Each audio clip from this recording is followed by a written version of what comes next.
দেখছেন সাজা নাম্বার 2, যে এই রাস্তায় ছোটখাটো অ্যাক্সিডেন্ট হোক বা কোনো একটা গাড়ি যদি দাঁড়ায় যায় তখন হচ্ছে আপনার পুরো রাস্তা ব্লক।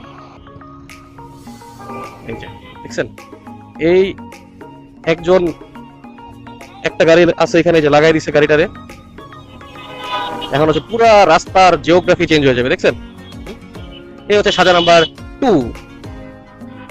আল্লাহ জানে এখন হচ্ছে আমরা কিভাবে যাই। এই যে দুই রাস্তা পুরো ব্লক করে ফেলছে, একটা রোডের মানে এক সাইড বন্ধ থাকলে আরেক সাইড এমন ভাবে লক করে ফেলে যাওয়া মুশকিল।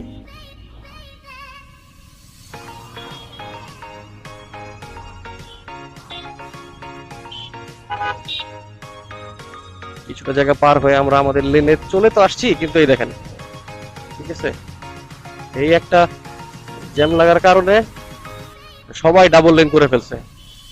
হ্যাঁ, সিঙ্গেল লেন, এক লেন দিয়ে যাবে এক লেন দিয়ে আসবে, কিন্তু দেখেন এই যে নাম্বার 3 নেক্সট ভিডিও।